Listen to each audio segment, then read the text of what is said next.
Good evening. Resounding response here. Yeah, you guys on the board, at least. Thank you, thank you. Glad the few of you that did come out tonight are here. And our purpose is really, in my mind, to ask a simple question that we on the board recently asked ourselves, and that is, do you want to keep the content of your votes secret? And that's why we're here.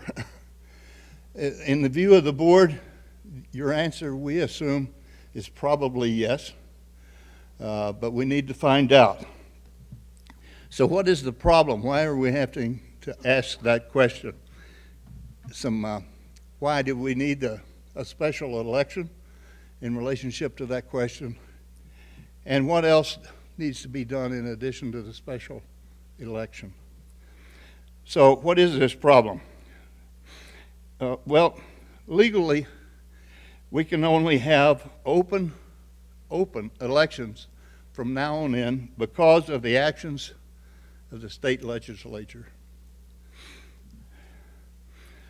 So legally, we can no longer do it.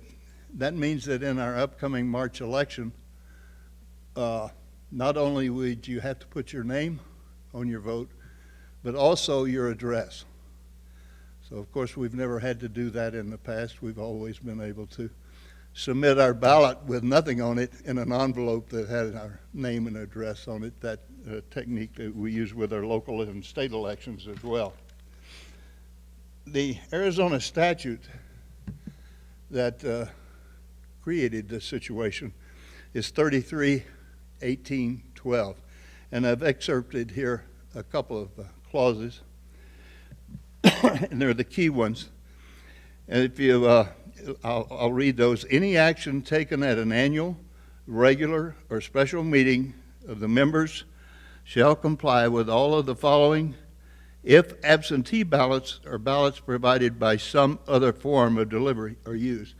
And we do use absentee ballots here, especially with as many snowbirds as we've got, so they're quite common. So this statute relates to us.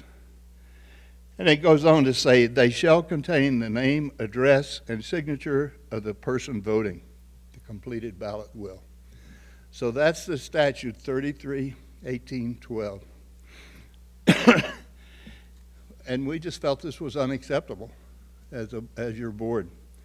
And so we are recommending that we, as a community, move to quickly take advantage of a relief clause that's in this same statute, 33-18-12.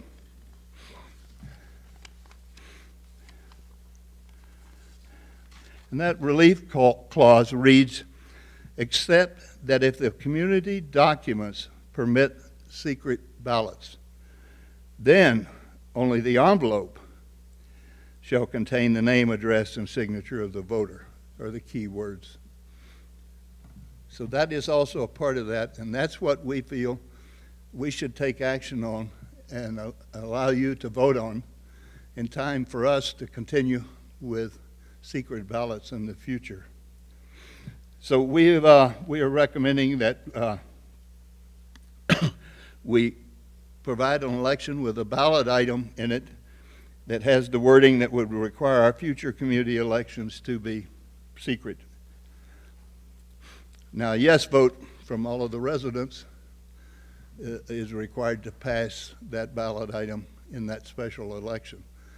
So all we, as the board, can do is put the item on the ballot in the election, and it's up to you to decide whether or not you want to continue with past practice or move forward with a new practice.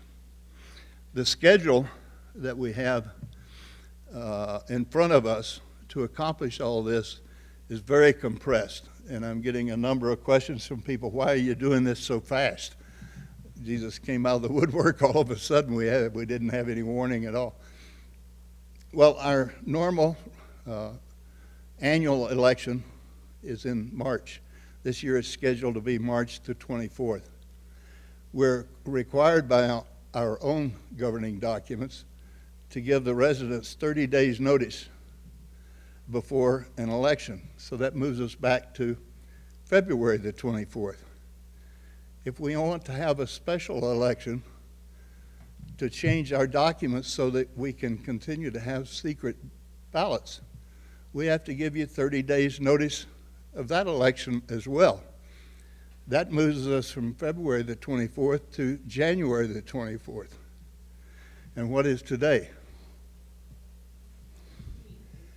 Is it the 18th? Okay.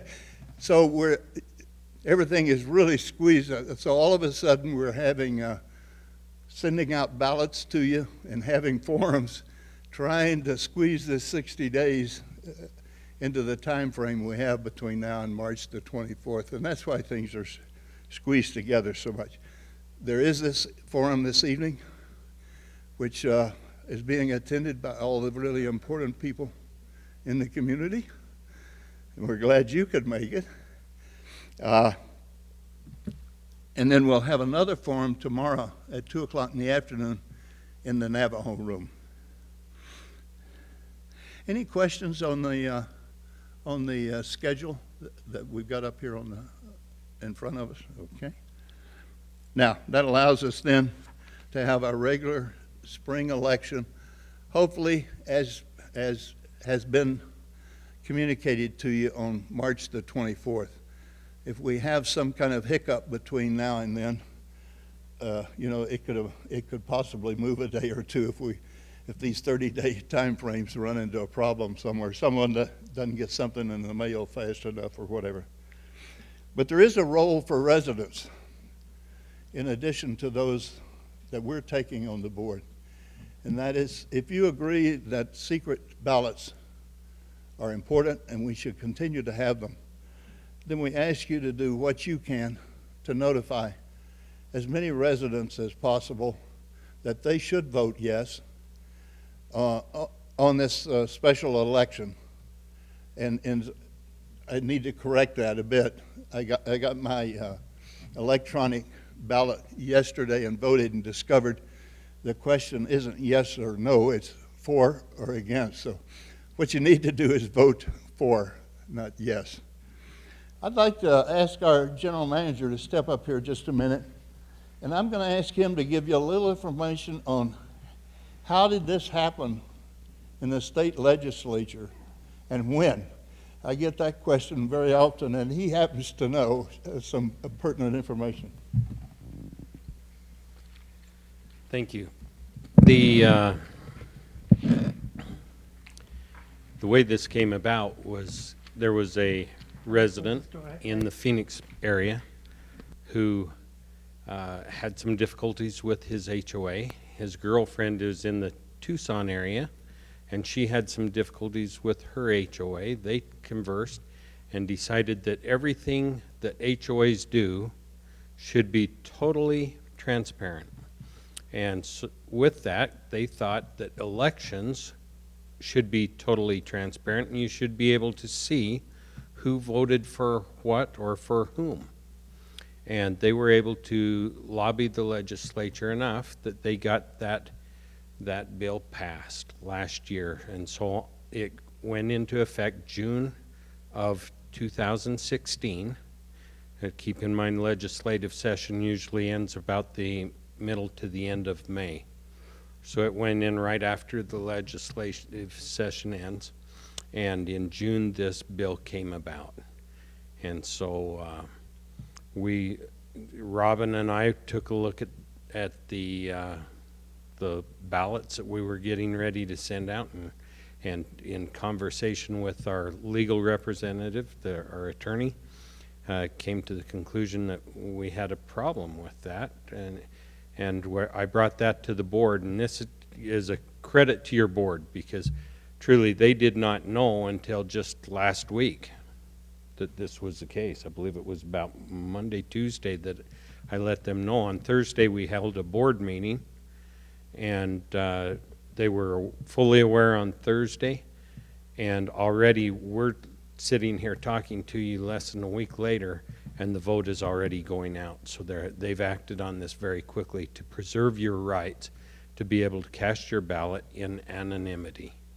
And so kudos to them, but the reality is they jumped on it as fast as they could once they knew of the problem.